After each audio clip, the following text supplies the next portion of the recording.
नमस्कार, मैं हूं पूजा शर्मा और आप देख रहे हैं इंडोथाई न्यूज। बुलेटिन की शुरुआत करेंगे कुछ बड़ी खबरों के साथ। देश भर में कोरोना संक्रमण के खिलाफ वैक्सीनेशन का दूसरा फेज शुरू हो चुका है। ऐसे में इस फेज में वो लोग हिस्सा ले सकते हैं जो 60 साल के ऊपर के हैं या जो 40 साल के ऊपर किसी गंभीर बीमारी से ग्रस्त हैं। जो लोग वैक्सीनेशन लेना चाहते हैं वो आरोग्य सेतु ऐप पर या पोर्टल 2.0 पर भी अपना रजिस्ट्रेशन करा सकते हैं। केंद्र सरकार ने बहुत सारी गाइडलाइंस के साथ इस फेज 2 को शुरू किया है, क्योंकि जिस तरीके से कोरोना देश में एक बार फिर रफ्तार पकड़ चुका है, ऐसे में सरकार चाहती है कि जल्द से जल्द ज्यादा से ज्यादा लोगों को कोरोना की डोज दी जाए। कोरोना वैक्सीनेशन के इस फेज में जो लोग 60 साल से ऊपर टीका लगवाने जा रहे हैं उन्हें अपना आईडी कार्ड साथ लेकर जाना होगा, और जो लोग गंभीर बीमारी से ग्रस्त हैं उन्हें अपना मेडिकल सर्टिफिकेट लेकर वैक्सीन लेने के लिए जाना होगा। साथ ही सरकार ने एक डिक्लेरेशन फॉर्म भी जारी किया है जिसमें 20 गंभीर बीमारियों की लिस्ट जारी की है। जो लोग इस बीमारी से ग्रस्त हैं वो डॉक्टर से सर्टिफिकेट को ले जाकर कोरोना वैक्सीन की डोज ले सकते हैं। साथ ही सरकार ने कोरोना वैक्सीन का मूल्य भी तय कर दिया है। सरकारी और प्राथमिक स्वास्थ्य केंद्रों में कोरोना वैक्सीन मुफ्त में लगाई जाएगी, तो वहीं जो लोग निजी अस्पतालों में जाकर कोरोना वैक्सीन की डोज लेना चाहते हैं उन्हें उसके लिए 250 रुपए चुकाने होंगे। कोरोना वैक्सीन का यह फेज शुरू होने के बाद देश के प्रधानमंत्री पीएम मोदी ने भी कोरोना वैक्सीन की डोज ले ली है। सोमवार को उन्होंने भारत बायोटेक की कोवैक्सीन ली। उसके बाद गृह मंत्री अमित शाह ने भी कोरोना की डोज ले ली है। उन्होंने ये भी चेतावनी दी कि जो लोग कोरोना की विश्वसनीयता पर सवाल उठा रहे थे अब उनका विश्वास इस वैक्सीन पर बन जाएगा। मंगलवार को डॉक्टर हर्षवर्धन ने भी कोरोना वैक्सीन की डोज ली। उन्होंने 250 रुपए देकर कोरोना की वैक्सीन लगवाई। उसके बाद पीएम मोदी के कैबिनेट के अलग अलग मंत्रियों ने जाकर कोरोना वैक्सीन की डोज ले ली है, और बुधवार को राष्ट्रपति रामनाथ कोविंद ने भी कोरोना वैक्सीन की डोज लेकर लोगों में विश्वास पैदा करने की कोशिश की कि वैक्सीन पूरी तरह से सुरक्षित है, इससे किसी प्रकार का खतरा नहीं है। दिल्ली की सीमाओं पर डटे किसानों का लगातार 3 महीनों से आंदोलन जारी है। गर्मी और सर्दी की परवाह किए बिना किसान लगातार अपनी मांगों पर अड़े हुए हैं और दिल्ली की सीमाओं पर डटे हुए हैं। कई दौर की वार्ता होने के बाद भी इस मसले पर कोई हल नहीं निकलकर सामने आया है। तो वहीं किसानों का आंदोलन कई बार उग्र रूप भी ले चुका है, लेकिन अब किसानों ने अपनी अगली रणनीति बयां कर दी है। संयुक्त किसान मोर्चा ने प्रेस कॉन्फ्रेंस कर ये जानकारी दी कि उनकी आगे की रणनीति क्या है, वो किस तरह सरकार को झुकाने की कोशिश करेंगे। उन्होंने प्रेस कॉन्फ्रेंस कर ये बताया कि वो लोग चुनावी राज्यों में जाकर जहां जहां चुनाव होने वाले हैं वहां अपने लोगों को भेजकर कुछ जनसभाएं करेंगे और किसानों से अपील करेंगे कि भाजपा सरकार को हटाया जाए। 6 मार्च को किसान कुंडली मानसरोवर हाईवे को जाम करेंगे। उन्होंने कहा यह हाईवे 5 घंटे के लिए जाम किया जाएगा और अलग अलग जगहों पर जाम किया जाएगा। उसके बाद 8 मार्च यानी कि महिला दिवस को महिला प्रदर्शनकारी लोगों के बीच जाकर प्रदर्शन का नेतृत्व करेंगी।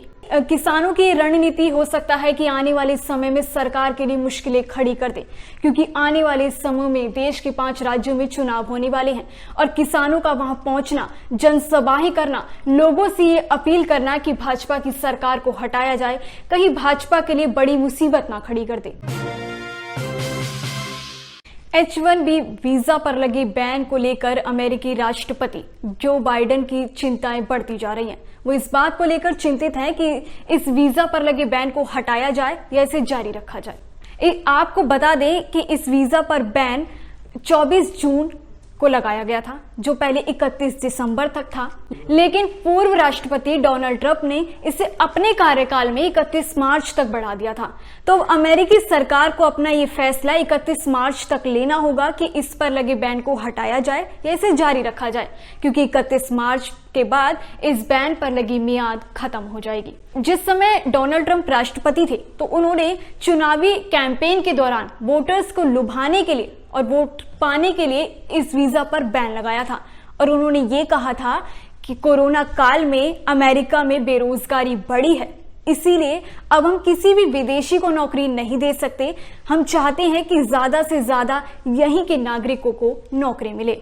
इसीलिए इस वीजा पर बैन लगाया गया था। लेकिन अगर जो बाइडेन इस वीजा पर लगे बैन को हटा देते हैं तो इससे सबसे ज्यादा फायदा भारतीयों को मिलेगा, क्योंकि अमेरिका में नौकरी करने वालों विदेशियों की संख्या सबसे ज्यादा भारतीयों की है। जो इस वीजा की कैटेगरी में आते हैं उन्हें बड़े बड़े पदों पर आईटी प्रोफेशनल्स को नियुक्त किया जाता है, जिसमें ज्यादा से ज्यादा संख्या भारतीय और चीनी लोगों की होती है, क्योंकि भारत से और चीन से बड़ी संख्या में लोग अमेरिका पहुंचकर नौकरियां करते हैं। म्यांमार में तख्तापलट को 1 महीना हो चुका है, लेकिन म्यांमार में हालात सुधरने की जगह बिगड़ते जा रहे हैं। सेना लगातार प्रदर्शनकारियों पर आरोप लगा रही है, उन पर अत्याचार कर रही है और रोज दिन प्रतिदिन उन पर पुलिस की फायरिंग हो रही है, जिसमें बड़ी संख्या में प्रदर्शनकारियों के घायल होने की खबरें आ रही हैं और कईयों के मरने की भी खबरें आई हैं। म्यांमार की सेना जिस तकनीक का इस्तेमाल कर रही है, चीन भी पहले इस तकनीक का इस्तेमाल कर चुका है और अब शायद म्यांमार की सेना भी चीन के रास्ते पर चल पड़ी है। Israeli surveillance drone, European iPhone cracking device और अमेरिका में बने सॉफ्टवेयर का इस्तेमाल, सैटेलाइट्स, टेलीकम्युनिकेशन जैसी चीजों का इस्तेमाल कर म्यांमार की सेना प्रदर्शनकारियों को रोकने का प्रयास कर रही है, ताकि कोई भी ऐसी तस्वीर म्यांमार के सामने ना आए जिससे कि सेना की बदनामी हो।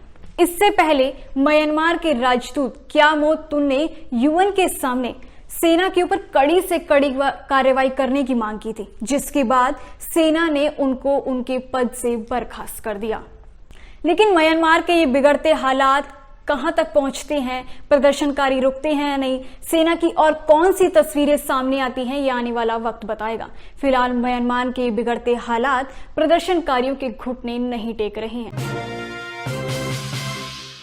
सोशल मीडिया पर लोगों की गरिमा, प्रतिष्ठा और सुरक्षा को ध्यान में रखते हुए केंद्र सरकार ने कुछ गाइडलाइंस जारी की हैं। सरकार ने ये गाइडलाइंस सोशल मीडिया और ओटीटी प्लेटफॉर्म के लिए जारी की है, जिसके तहत कोई भी आपत्तिजनक कंटेंट अगर सोशल मीडिया पर फैलता है तो उसके खिलाफ शिकायत करने पर 24 घंटे में वो कंटेंट हटाना होगा। खास तौर से महिलाओं की गरिमा को ठेस पहुंचाने वाले कंटेंट की शिकायत को पहले सुलझाया जाएगा और उस कंटेंट को जल्दी से जल्दी हटाया जाएगा। वहीं देश की सुरक्षा को लेकर अगर कोई कंटेंट सामने आता है तो उस पर भी जल्द से जल्द शिकायत मिलने पर फैसला लिया जाएगा और उस कंटेंट को हटाया जाएगा। सरकार के इस गाइडलाइंस के तहत अब सोशल मीडिया पर अफसरों की तैनाती की जाएगी। कोई शरारती ट्वीट या आपत्तिजनक कंटेंट को 24 घंटे के अंदर हटाना होगा। इसके बाद अगर कोई ऐसा कंटेंट सामने आता है, किसने उस कंटेंट को शेयर किया, कहां से वो आया, किसने वो पोस्ट किया, इन सब लोगों की जानकारी भी अब अफसरों को देनी होगी।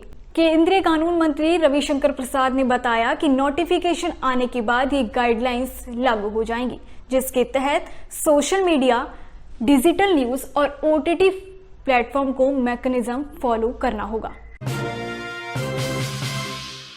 मध्य प्रदेश के मशहूर उद्योगपति जवाहर कोटवानी ऐसे लोगों के लिए एक पुस्तक लेकर आए हैं जो शेयर मार्केट में रुचि रखते हैं, उससे जुड़े मसलों को जानना चाहते हैं कि कैसे वो शेयर मार्केट में अपनी हिस्सेदारी बढ़ा सकते हैं, कैसे वो शेयर्स खरीद सकते हैं, कैसे अपने शेयर्स बेच सकते हैं। जो लोग शेयर मार्केट में अपनी रुचि रखते हैं और उससे जुड़े व्यवसाय को आगे बढ़ाना चाहते हैं, उन लोगों को ये पुस्तक जरूर पढ़नी चाहिए। कोटवानी जी 3 दशकों से व्यवसाय से जुड़े हैं। उन्होंने एक बिल्डर के रूप में अपने करियर की शुरुआत की थी, लेकिन धीरे धीरे उन्होंने शेयर मार्केट में अपनी रुचि दिखाना शुरू किया और एक समय आते आते उन्होंने इसमें इतनी सफलता हासिल कर ली कि शेयर मार्केट की हर चीज की पकड़ उन्हें हो गई और इससे संबंधित जुड़े सवालों के जवाब पर उन्होंने एक पुस्तक को लिखा है। इस पुस्तक में आपको शेयर मार्केट से जुड़े हर मसले, हर सवाल की जानकारी मिल सकती है। कोटवानी जी की पुस्तक ट्रेडिंग शास्त्र अमेज़न पर भी उपलब्ध है, तो जो लोग शेयर मार्केट में रुचि रखते हैं वो उसे डायरेक्ट अमेज़न पर भी पढ़ सकते हैं या वहां से उसे प्राप्त भी कर सकते हैं। फिलहाल इस सप्ताह के बुलेटिन में ये थी कुछ खास खबरें। अगली बार हाजिर होंगे कुछ और बड़ी खबरों के साथ। तब तक के लिए मुझे दीजिए इजाजत और देखते रहिए इंडोथाई न्यूज।